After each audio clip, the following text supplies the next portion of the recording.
Hello and welcome to part 2 of our supersized edition of our Miami restaurant reviews.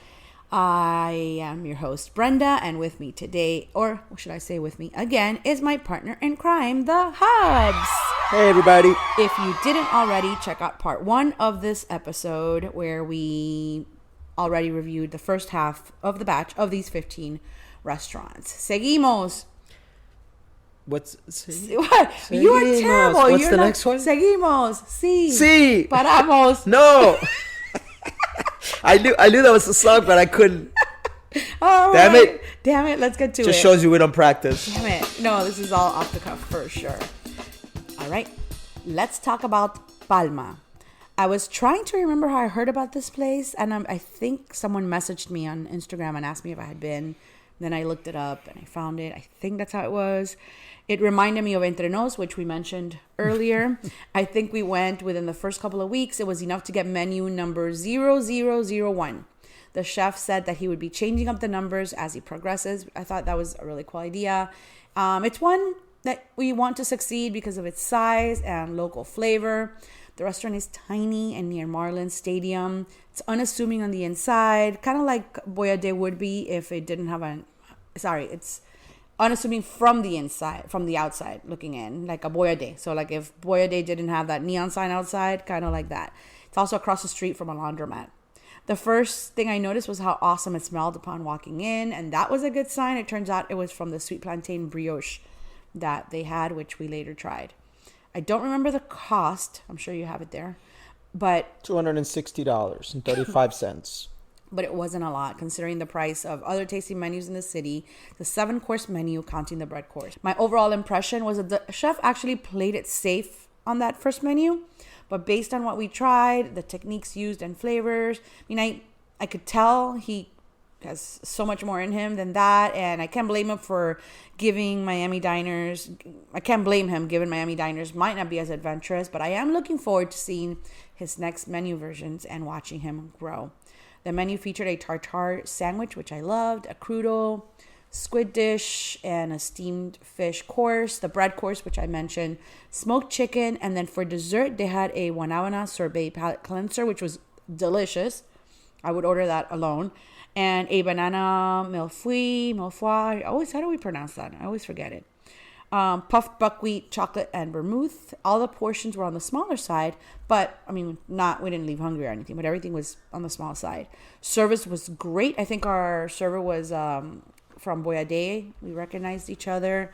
Parking, we did it right outside the street, and I don't remember the corkage. $35 corkage fee. Okay. I remember we did Palma and Entre Nos, pretty much like a week apart. And I remember the similarities, I guess, in terms of concept and I guess where these guys come from. And I remember thinking both of them were really cool additions. The problem with these restaurants is going to be, can they maintain that price point? And the answer is probably not. As time goes by, cost goes up, and they're going to probably be forced to raise the prices. But if they can stay within where they're at now or where they were when we went, I think that they're great additions to the South Florida dining scene. I remember the server being super great and leaving saying, "Oh wow, wish we need to come back for menu 2." And of course, by now they're probably menu 37. No, they're probably like menu 3 or 4. Oh, it's not per week? No, I think it's per month. Oh, okay. I think. Maybe menu 3. I don't think we missed that many of them. I don't know. Come on, 7-course tasting. I don't care how small the portions were. That really is quaint phenomenal. Inside. It was really, It was like dim lighting, a lot of candles, and just like a nice little vibe. I liked it. Yep, it was also raining that day. Yes, we did both Entre Nos, and that one were rainy nights. So, all right, on to the next one, Casa Dona. This is the one below Claw? Yes. Okay. Restaurants like Casa Dona are not places we would usually rush to, but like when Claw opened upstairs on the 4th floor of this building, I had to rush in. I am an architecture and design buff, but this spot, like Claw, was the building of my old art college, International Fine Arts College, which took over it for over 30 years. It is one of the most beautiful restorations I've ever seen in Miami. The building is owned by the Miami Women's Club since the 1920s. This is a coastal Italian-inspired waterfront restaurant, a collaboration between Groot and Tao, which is definitely not on my normal rotation ever. But there we were. The name Casadona is a fusion of Italian words translating to House of Woman. I expected a lot of the interiors and vibes, but didn't get my hopes up for the food. But turns out it was better than expected. We started with the hot focaccia, which was excellent. We shared a simple organic crisp greens salad. The second course was a spaghetti nero and then a hearty campanelle bolognese. Those were good. Not the freshest or the best I've ever had, but they were good. Highlight, I think, for me was the lamb chops, which they were a decent size, unlike the other ones we had. Table service was just okay, but we did have a great time chatting with the Som, who spent a great chunk of time with us. And, honey? So for me, I would never drive all the way down there with Claw being upstairs and choose to go here again. So that for me, that's a one and done. I will say that it has one of the nicer exterior areas of any restaurant in South Florida. So maybe on a really nice night, remember the back? Oh, the outdoor area. Yeah, the outdoor I thought you meant area. the outdoor building look. I'm like, who cares? But I mean, I'm not gonna drive all the way down there and not go to Claw. Of course. And then with the we love Claw. And the food was okay. I remember the Som, super nice guy, gave us his card. Enjoyed talking to him, but whatever. The food was okay. We were also sitting by the host station, the server station with an empty restaurant. I don't know why they do that. You get there, we're not senior citizens, guys. We have they wanted to take us outside actually, and then I was like, no, right. Not well, happening. but like your listeners are listening a lot too. We keep going to empty restaurants. We dine early because we want to be back for our youngest son, right near his bedtime. So we tend to go to these restaurants right at the beginning of their service, and this is an empty restaurant. They were walking us outside. My wife doesn't do outside dining. I do in Napa. Please. And then, I don't know if it was, if you're going to be a pain, we're going to sit you here. But in an empty restaurant, why are you sitting us? Why would we be a pain just because we're early? No, but I mean, like, they wanted to sit us outside, and you demanded you asked for an inside table, yes. And then they set us in possibly some of the worst fucking location. The restaurant's huge. There's plenty of room. But anyways, pretty place. I mean, I don't know what it looked like when you went to college there, but very, very pretty. The valet was kind of an interesting situation. That day we went after dinner. Brenda went upstairs to give her Wet Palette award to Claw, and which is upstairs. And anyway, so it reminded me about the valet situation. It was kind of weird because we got there, and the guy wanted to know which restaurant I was going to. Because in Florida, you have to ask nowadays. So, and some restaurants have some decent options on leaving your vehicle up front. And so I will pay extra for that if it's not outrageous, like it was at the last restaurant that we're going to review today.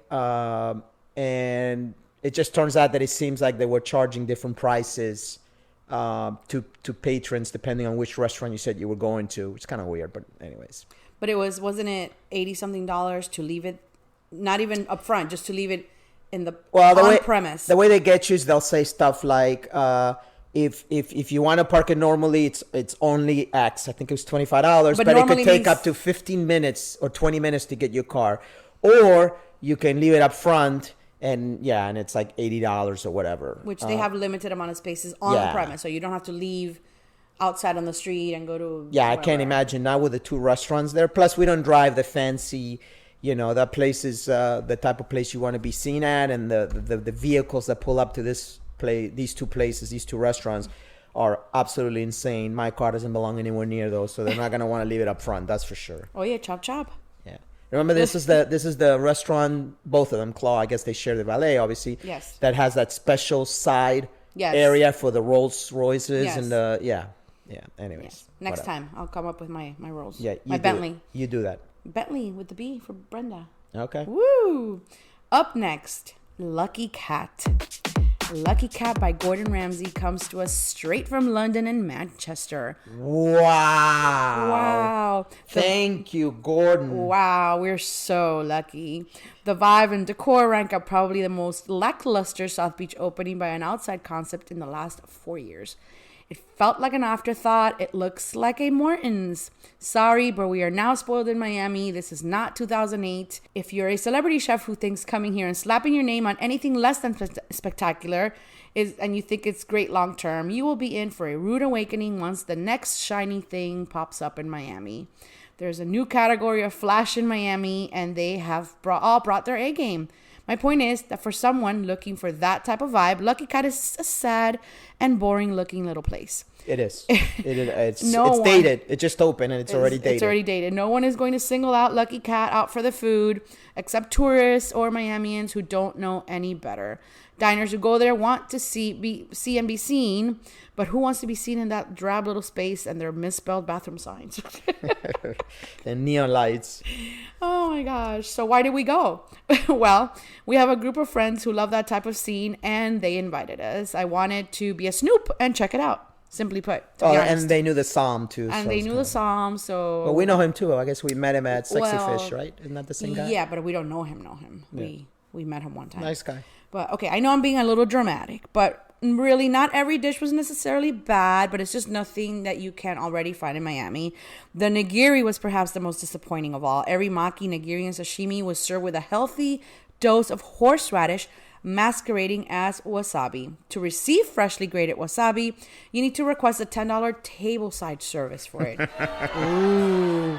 Well, but how did that come about? I'm sorry, sir, is that real wasabi? Because, the Whet Palette will ask those questions. And the guy goes, no, but if you want real wasabi, we can bring it for a $10 app charge. It's a tableside service. That's insane. Like, cue the ooh, ah.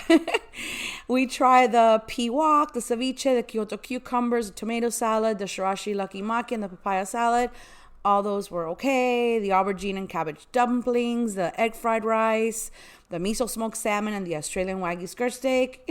Whatever. Done and done. Those were okay. The standouts for us were the confit duck bao prepared tableside. That was one of our favorite dishes. And the free-range baby chicken was the other standout. Service, the toughest thing to score in Miami, was actually great. And it was street parking. I know they have valet now. When we went, it was just street parking. But the most important thing to note here is that it's next to Stubborn, and no way in hell am I ever going to go there and that block and not go to Stubborn ever.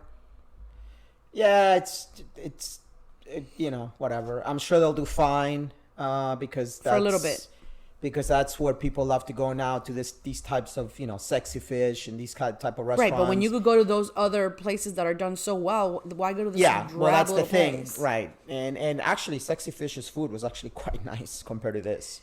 Already reviewed. Yeah. So, pretty disappointing.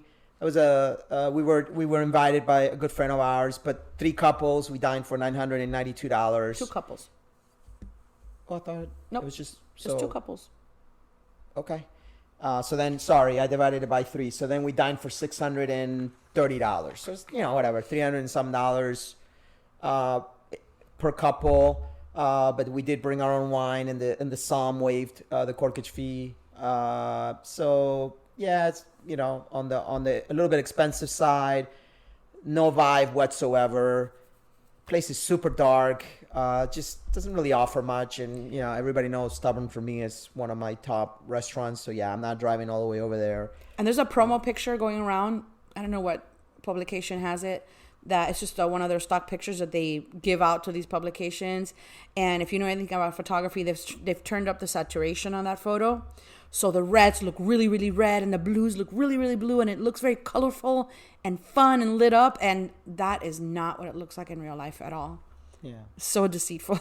And I'm not a fan. Is Gordon Ramsay the guy that's always screaming at the... I mean, listen, he has... Is that him? And he's legit he has a 3 Michelin star... But that's him, London. right? Yeah, that's him. Yeah, and I mean, he does a little bit of everything. He does the screaming, and then he does a really good job where I guess it matters back at home. But here, this was an afterthought. This is the guy Don't call me bro. This is the guy that was at his restaurant, yes. Lucky Cat, and then on the way out, someone asked him, what are your favorite restaurants in Miami? And if he's a Michelin star chef, do you remember his answers? It wasn't On the Way Out. It was some influencer video on social media. And he said that it was Carbone and some other sorry ass place. It was two New York products. It was Carbone. Oh, no, he said Q, I think. But Q is ours. But they just happen to have a New York one as well. He said, I think he said Q and Carbone. It's fucking terrible. Whatever. Typical. Bye, Gordon. See ya never. It won't last. Restaurant will not last. All right. Bye. On to the next one. Shingo. This one will last. Let's talk about stuff we love. Let us pivot from crap to class. We finally made it to Shingo after having to reschedule 3 times. Shingo is located next to Keller's Bouchon spot in Coral Gables at the La Palma Historic Building. We got lucky and found street parking right away. I'm not sure if Bouchon's valet works for Shingo too, so don't quote me on that. We entered through a side door and waited for our reservation time. I think it was at 6, right? We did the first seating, but I don't remember. It was 6:30. There's a little atrium with a long bench where all the guests can wait for their seating. Exactly at 6 o'clock, the door was open and we were invited in. We checked in with the hostess and were escorted to our seats right away. I loved that although it's a counter, you are sitting on regular height chairs and not bar stools. As expected, it's an L-shaped traditional omakase counter with a gorgeous hinoki counter for $14. There's a section on their website explaining omakase etiquette, and you're also reminded about it via email and text before dinner. Things like not wearing perfume, arriving on time, eating the nigiri as soon as possible once handed to you.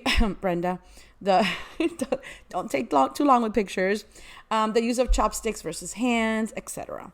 Service was on point. They pay close attention to all aspects of hospitality. A basket is provided for women's purses and shawls and placed behind you. There's also a little mat provided for those of us who have our phones out. Water and wine were poured in a timely manner. We had a handwritten note towards the end wishing us a happy anniversary, which was a nice touch. Every bite was meticulously prepared, fresh, and dressed perfectly, leaving you wanting more. It leans more traditional than not, like a place like Sushi by Scratch or Queen Omakase. This is definitely more traditional, but the experience from beginning to end was pretty perfect. I loved it. They also just got added. They're a new addition to the Michelin Guide. He'll get a star this year, so we're thinking he'll probably get a star. Yeah. One more when I record my episode. First of all, I'll mention that he is such a sweet kid. The chef. I don't know how old he is. I don't know how old he is. He so might we're be at another restaurant. A week later. Days later, like 5 days later. Yeah, he's wearing slacks and a regular shirt, whatever. And he comes to the table, and I didn't recognize him. And he's so respectful, and so I thought it was so many people. And then when he walks away, my wife is like, "That's Shingo." It's for him to remember. Right. I mean, I get that we were there a few days earlier, before. But still, the guy sees. He's a class act. So yeah, definitely. Came by, said hello. I have a love-hate relationship with omakase because it is very quickly becoming my favorite type of cuisine. Yes. But it is absolutely ridiculously expensive. Well, right now this is not ridiculously expensive compared to the other ones. I mean, we paid $743. But the other experiences begin at $300. We paid $743. Okay, so if the other ones start at $300, this one starts at $180, I think it was. Great, so it'll get there, I guess.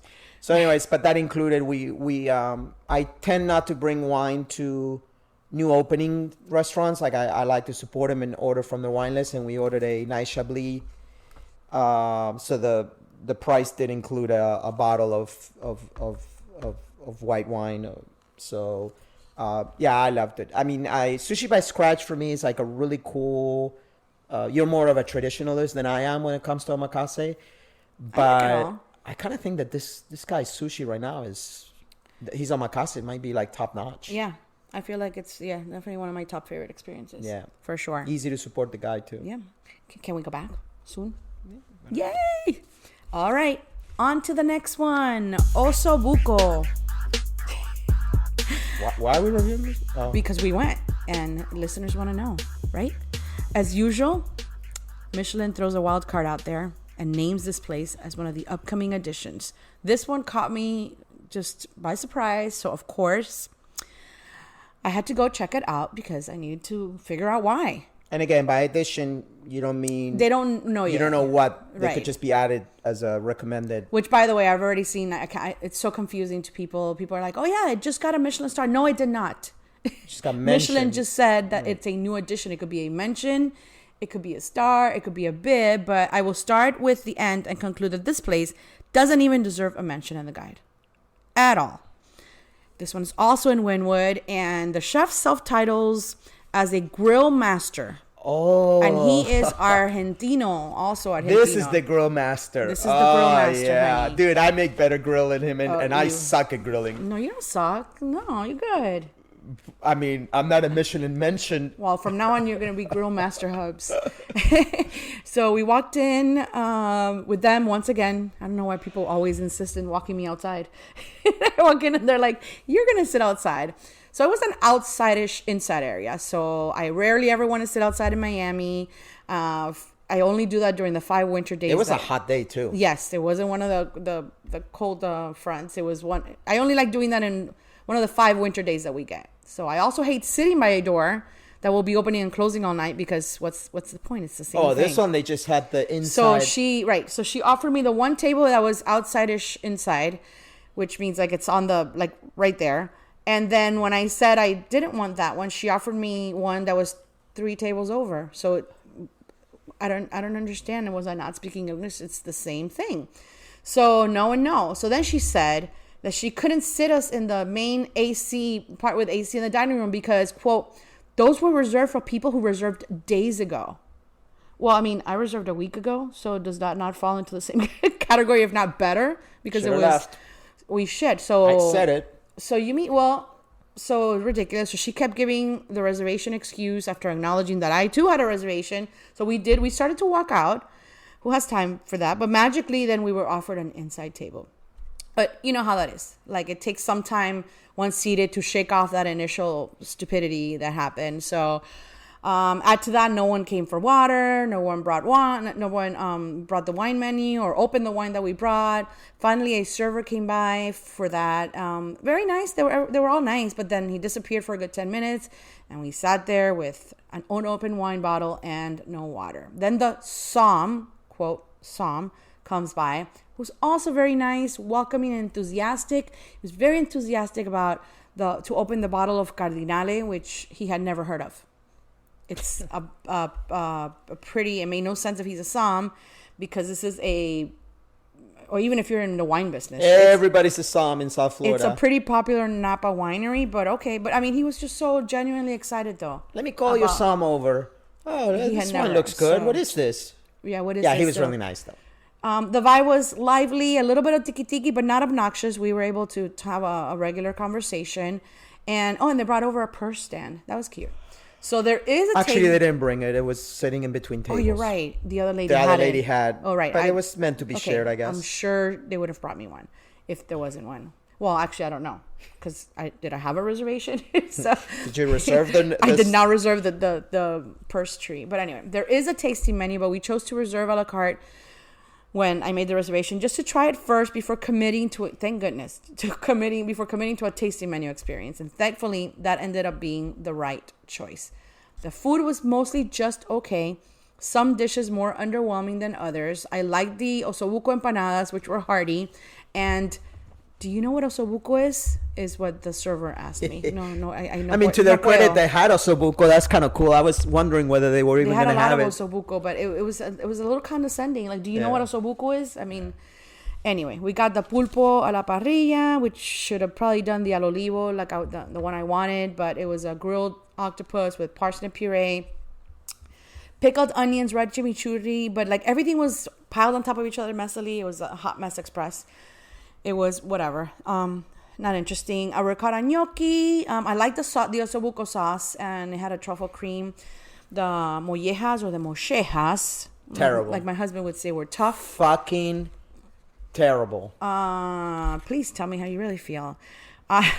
They bring out knives to choose for meat. So at this point, I'm thinking at the very least, the meat course here is going to be the thing, right? Because Grill master. It's Argentinian. The guy's a grill master. So I see the server walk over with a little torch. No. So you're the grill master, and you're gonna let this piece of meat be finished table side. Well, first, with a little torch with a little piece of rosemary. First, you asked. Oh yes. You asked, does it come with are you anything going to on put top? anything on top of the steak? Because we don't like... I forgot Because the that. guy said, oh, do you want chimichurri, whatever. My wife was like, nothing on top, please. Whatever you want to bring, just put it on the side. And then this thing shows up, torch in hand, with a block of butter on top of the steak, which I'm sure would have been pleasant. And rosemary. And the rosemary is the part that is not pleasant, in my opinion. Yeah. Well, that happened to us at Platea. That other, you stopped him, right? You didn't let him torch it. I didn't let him do it. It was a 14-ounce dry-aged New York strip loin. It was beyond fatty. Nice. Most of the pieces were inedible. I have pictures. I mean, if anybody didn't catch my stories, I am happy to send them to you as proof. I noticed that in writing this, I noticed at the bottom of the bill that we paid says "eat more veggies," and I'm like, maybe that was a hint too. Don't order the meat. So now it makes sense now because the steak estaba de madre. Ironically, the best in show, which they should package and sell, and it was the least Argentinian thing on the menu, was the street corn, which is $14. It was chipotle crema, breadcrumbs, and cilantro, and queso fresco. It was awesome. I mean, I couldn't get enough, but there isn't enough corn in the world to make me go back there. So what I was thinking is, maybe the Michelin inspector who went is the same one who loves Los Felix. Because given that the corn was the best thing they offered. They were fans of the corn too, so this place gets... And the place has barely been open for 2 months. So I am puzzled, like, why on earth did this make Michelin Guide's radar? And I know how you feel about Michelin, but instances like this frustrate me because some of the best dining experiences we have done has been through the guide suggestions, but now there's Los Felix and Ossobucco. Like, what? Yeah. Anyway, for dessert, they rattled off 3 things that didn't interest us. Some type of chocolate chip cookies, a flaming pineapple. So very Argentinian. And that was super random. And then another one I can't recall, but it came with dulce leche ice cream. So I asked if I could just please have a scoop of the dulce leche ice cream. And he didn't hesitate for 1 second. He's like, no. So I was like, okay. He didn't say, no, and ma'am, it's because X, Y, Z. He just it's goes, like, no. Okay. Okay, bye. I don't think we've ever... When's the last time we went to dinner and not had dessert? We didn't have dessert, yeah. So, yeah, there's that. So, there's your full report on Ossobucco. So, I mean, no way in hell this gets a star. Well, Los Felix did. I mean, at this point. But at least Los Felix has the chef. Well, yes. I don't want to say pedigree. I don't even know who he is, but... he is the little nepotism thing where he's the chef did work at Michelin rated. Right, but this guy at Ossobucco, as far as we know, I haven't found the connection in Miami. I will because I will. I'm gonna keep diving deep. Whatever. There has to be a connection somewhere that I missed. And doesn't matter. So Grill Master, sorry, not impressed. No, how do you trust? Whatever. I steak can't was with terrible. I can't with the little torching thing. If you don't know how to make steak and molleja, you're not a fucking grill master. What happened to your Moshe, your Argentinian? Yeah. Anyway, no.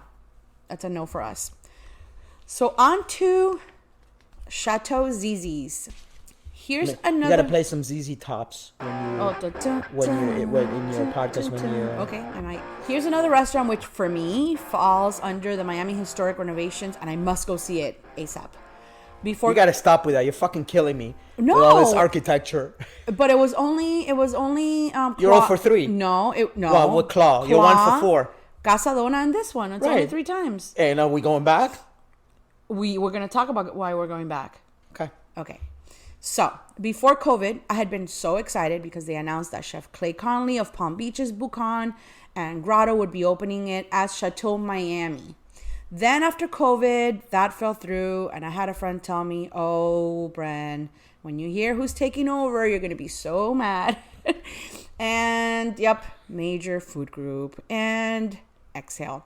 But I still had to try it, and so we reserved. And try it by that I mean... Just see a space. It's a chateau in the middle of Brickell. It's actually designated as historical Miami location. It really is spectacular. That remodel is spectacular. Each space is beautifully done. It really was worth going just to see it. crystal chandeliers, wood paneling, striking color palettes, velvet galore, and plenty of Florida nods like greens galore, palms, and flamingo logos. Well, with the two distinctive spaces, right? There's the house, right, and which is very traditional. What yes. you were talking, and then this space is kind of like an outside like space that they added. Looks like a greenhouse. A greenhouse, but yeah. It was cold in there. Remember? It was great. So and, they did it. Yeah, the AC once was again, blasting. they sent me outside. Wow. No, but this was a good AC, and we're not allowed to go upstairs because we are not members of ZZ, and we won't be. So upstairs is private. Although I would love to go see it. Also, a really cool bar, by the way. Very cool bar. Very So where was I? The Hubs looked over the wine list, and it was really cute. He says, "What kind of food is this?" "Upscale Mexican," I said. His face when I said it was Mexican as this French chateau. But yes, it's Mexican in a French chateau. And spoiler alert, we didn't hate it. The listeners are like, man, Larry doesn't even know where he's at half the time. And yeah, like he just shows up. He's like, "Where's the wine?" I don't even ask for a menu anymore. You don't. You're so great. Just let me do whatever I want. So service was great. The staff wears Tiffany-ish green tuxes. Yeah, I like the outfits. Yeah, really cool. So so I wanted to drink for whatever yes. reason. Oh yeah, that's a and funny story. The wife was coming off some heavy wine days. She's wine club or something now, and this and the other. So she had been, I guess, saturated. But I convinced her. She's like, if you want to drink, we'll get a bottle. So I gloss over the wine menu. Obviously, 3, 4, 5 times retail, whatever. Settle on a bottle. Bordeaux from Left Bank. Don't remember exactly the bottle. Order it, and the sommelier, self-proclaimed sommelier, said, and this happened to us today or yesterday, the same thing. Oh, the bottle is not. Yesterday happened 3 times. They didn't have the bottle 3 times. Didn't it just happen today? Marigolds yesterday. Yeah, marigolds, right? The guy goes, "Oh, we don't have the wine. We don't have this wine on our menu," and walked away. So I was kind of like, if you were a som, you'd be like, but let me direct your attention to not even a som, just a proper server. Like, we apologize. We don't have this for whatever reason, but this is comparable. Yeah, but he identified himself as a som. So to me, again, everybody's a som in South Florida. Yes. Was it again? I'm drawing a blank. Oh, yesterday. And yeah. marigolds. She probably like 3 options. Yeah, she's definitely not a som. She was just the server, and she was lovely and actually said within the same price point of the bottle that we don't have that you ordered. That's here's a couple of choices. That was really nice. Yeah. But when the guy said no, I said, all right, well there you go. I'm done. He just no said wine for no, me. and then he just walked away. Yeah. Wow. Okay, nice try. But you know what? I wasn't meant to keep drinking. Oh, you had like a non-alcoholic. Yeah, I'm going to talk about that one. Yeah. So service was great, and it was mostly on point, except for our main dish, which took forever. But I was expecting full-on tiki-tiki, and there was none of it. Imagine our surprise when the music playing, which was loud, but it was mostly sexy soul and funk from like the 70s, or they had these remakes of all these Biggie. They even had the PIMP, but it was all like remakes, awesome. Like jazzy remakes and like Eminem, but they were slowed down and jazzed up. Say what? Yeah, the music was really nice. So we ended up not drinking, which is fine. Like he said, I was coming off a brutal week of wine consumption, but I did try a spicy agua fresca, which I enjoyed. We tried the Wagyu truffle tostada. It's a generous portion. It comes 2 per order. The sweet corn elote was delicious. A Mexican Caesar salad was the only one I didn't love. It had a type of sofrito, I think is what they called it, but I didn't enjoy it much. And it needed more texture or maybe even more cheese. And before y'all get uppity about a Caesar salad at Mexican Chateau ZZ's, I do think it was a brilliant addition if it would have been executed. Executed correctly, given the Caesar salad is said to have been invented in Tijuana by Cesare Cardini, who was Italian. And to escape prohibition, he moved to Tijuana in the 1920s and created it on a whim at his restaurant. And even Julia Child was a fan. You're like full of fun facts today, huh? Ooh, so there's that. We talked about the architect at Moss, and now I deliver once in a while. Caesar salad was invented by an Italian dude in Mexico. In freaking Tijuana. Or in Mexico. We also like the albóndigas diablo for our main. We ordered the spicy lobster fideos. The pace was actually good until it was time for that lobster dish. Oh my God. It was like 40 minutes, I think. And then they brought out these ridiculous 6-sauce platter. ranging in heat, plus one that has chopped tomatoes, and then another one with chimichurri. And then it came with these tortillas.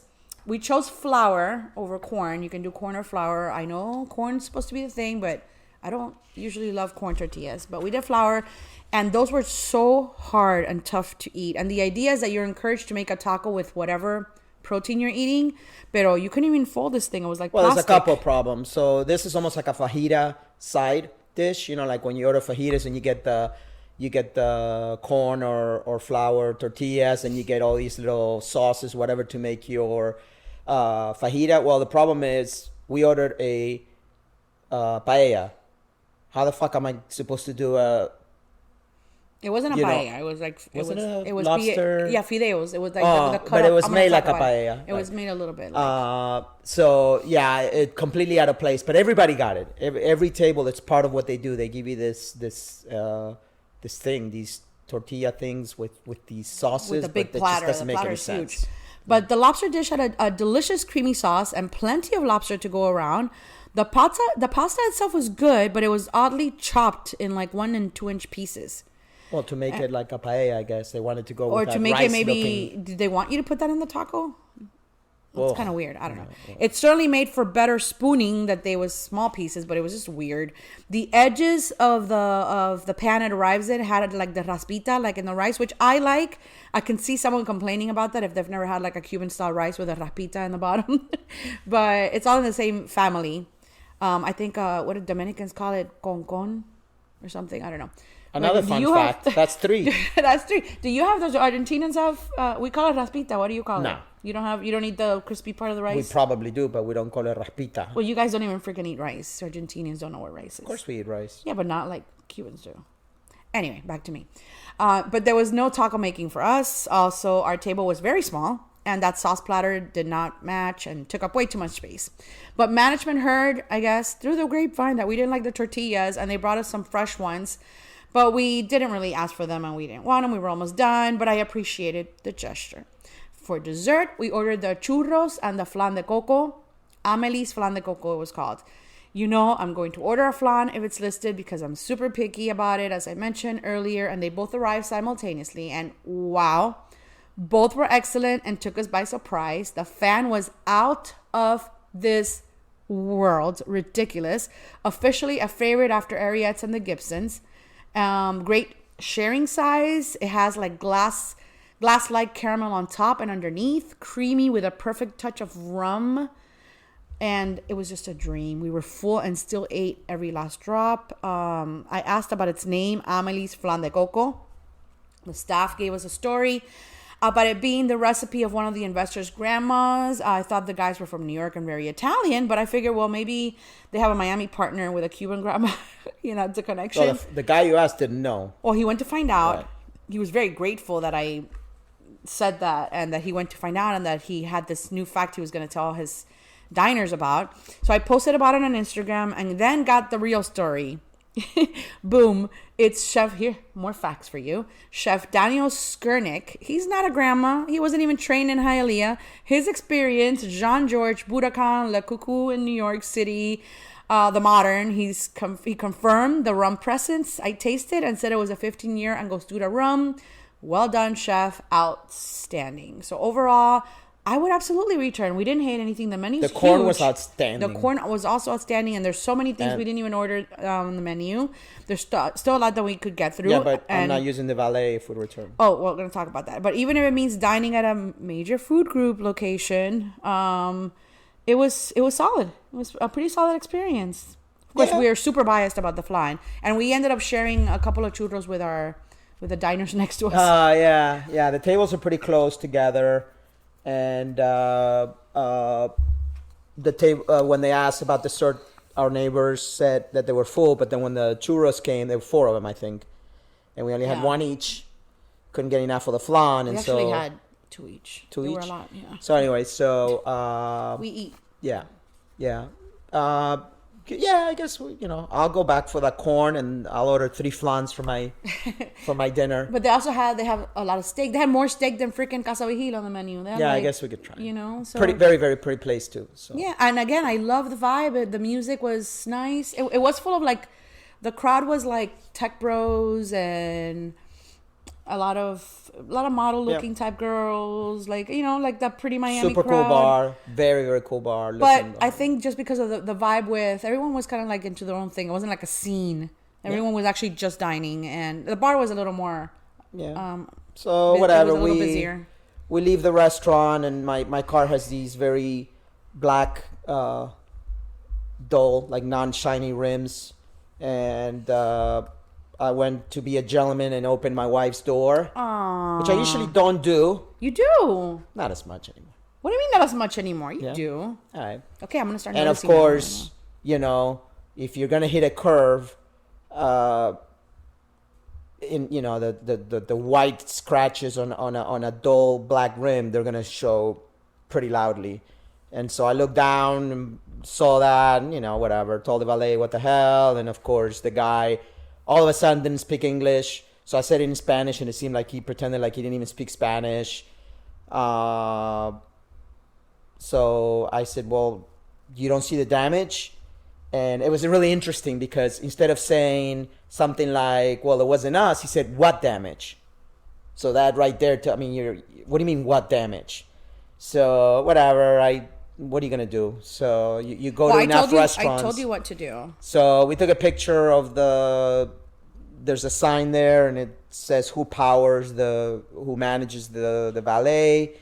I called them 3 or 4 times, left messages. Seems like no one's ever there. No one called me back. I know how this goes. You know, a lawsuit in South Florida, the filing fees alone will cost you, you know, $200-300. On the flip side, I found a company that comes to your house to fix these rims, and the guy did a fantastic job.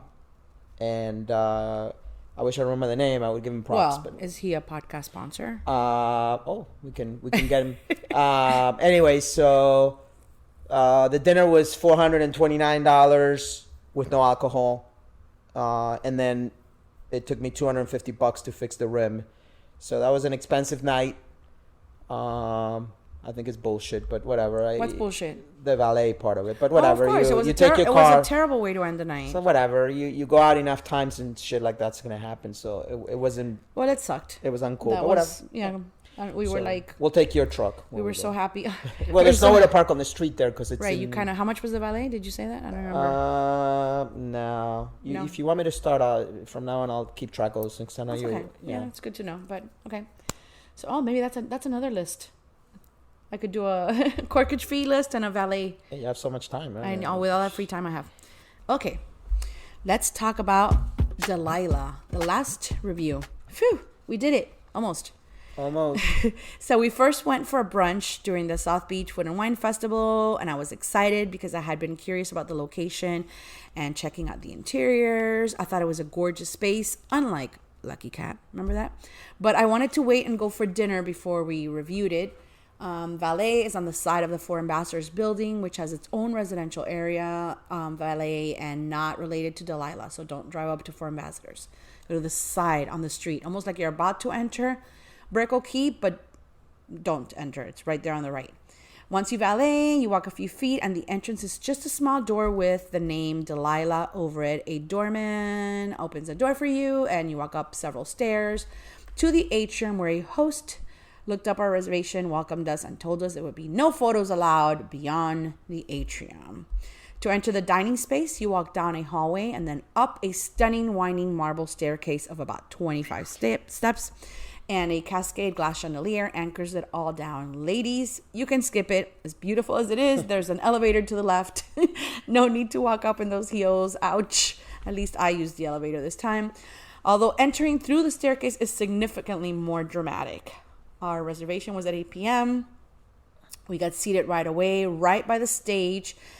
Before 10:30, the vibe is sultry and feels like another lifetime. It is not a club restaurant at all. It's a supper club. I wish we had more of them in South Florida. A singer belted out classic favorites from yesteryear live with her backup jazz and ensemble. We sat, as I said, about 3 booths away from the stage and took it all in. It was pretty relaxed. The interiors matched the music. Old Hollywood glamour, pinks and greens for the Miami location, marble everywhere, gold fluting, velvets, and suedes everywhere. They have a Vegas location and an LA location. Service took a bit to get started. You're advised of the 2-hour limit for dining, which we wondered about. More on that later. We brought our wine. We brought 2 bottles. Corkage was... 2 bottle max is allowed. The corkage is $50 a bottle. Okay, so we started out with one of theirs and then moved on to ours. When an outside concept taps into a local chef to lead the kitchen, I am a fan. In this case, it's Chef Daniel Roy of Stubborn Seed and the Jim and Nisi that used to be at the Generator Hotel. Do you remember that? The pastas and that chicken. It was so awesome.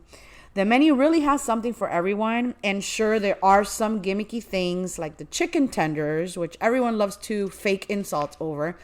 But let me tell you, they are huge. Each order comes with 4.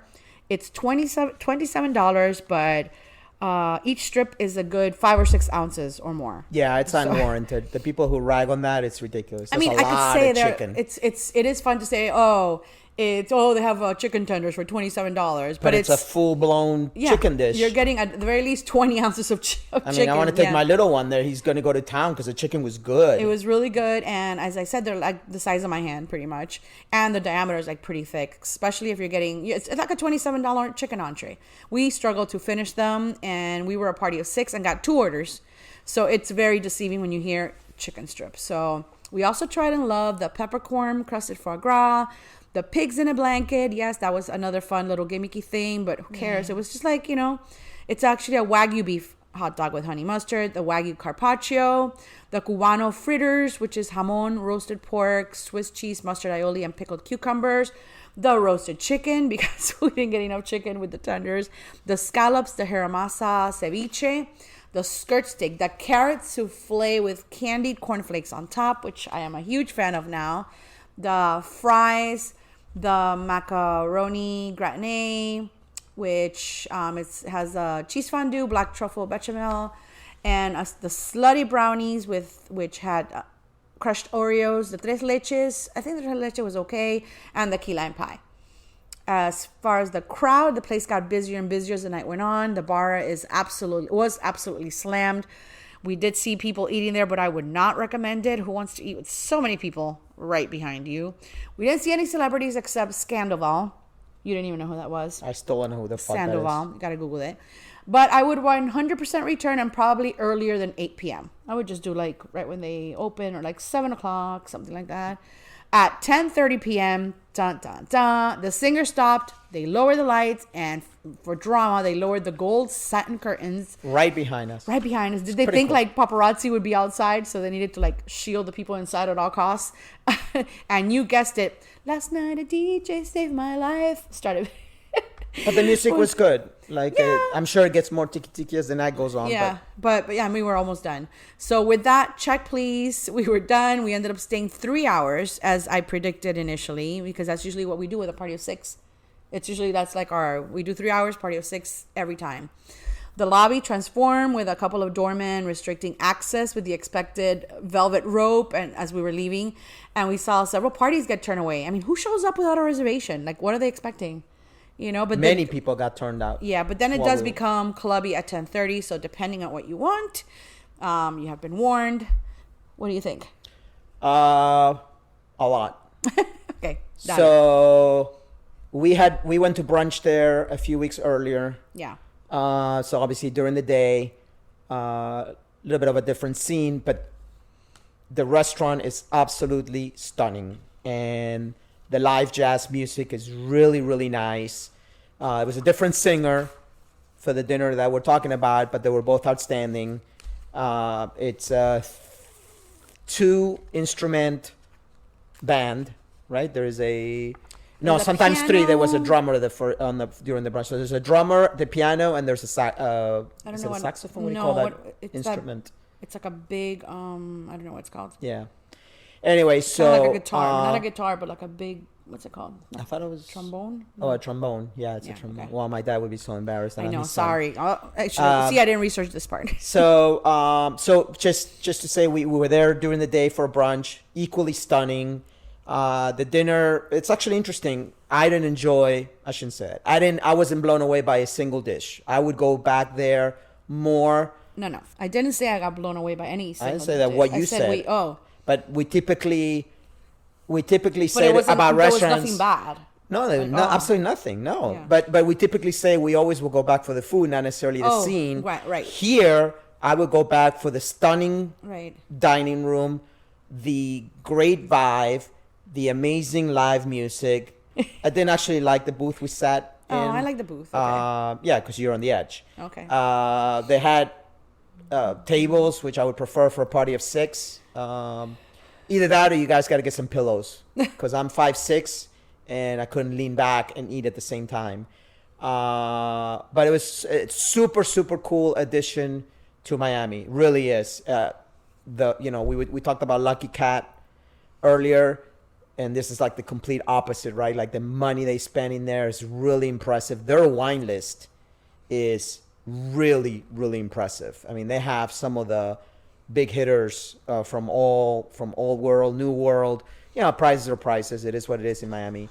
And overall, I thought it was a great addition. Cool. Yeah. So we will be back if there's, I think, maybe situational also, like if something dictates that we... No, these guys want to go back. Both of the couples had a really good time. It's really cool because the live music is what makes it. It really, yeah. It's very classy.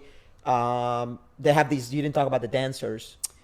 Yeah, the dancers. Pretty cool. So they have these little stages all over, right? Right, which we thought were going to be strippers, but that would have been nice. But they were not strippers. They were, like it seemed like a 1920s. Right. They had like feathers, but very tasteful. Nothing, right. No risque nudity. No, not even risque at all. Right. It was all like white. They were dressed in white, like white little angels with. And then feathers. We were told that. Even though they keep saying no pictures, the real reason why they don't want pictures is because of the privacy of the guests, because they keep saying, that some mega stars go there, and of course we didn't see anybody except for whoever that is. Freaking Sandoval. Yeah, but it was funny because of they're putting down the window shades at 10:30. That was a cool touch, though. And we were the only ones that noticed, I think. Well, because we're sitting right behind it, and then the lights dimmed. Oh, the lights definitely dimmed. Yeah, very cool. The tiki started. So, all right, it's a wrap. Thank you so much for listening. I appreciate you, the listener. In case you don't know, you can always find Real-Time Scoop on my Twitter X account. Instagram is where I post more, but I rarely ever post live as I seem to delay my stories there. I do need to enjoy these dining experiences as I go through them, but I do sneak in a tweet or more depending on how the night is going, and especially if it's not going well. So check out that Twitter account. That's it for today. Thank you, hun, for being my partner in crime. Thank you for having me. Until next time, ciao, ciao. Bye.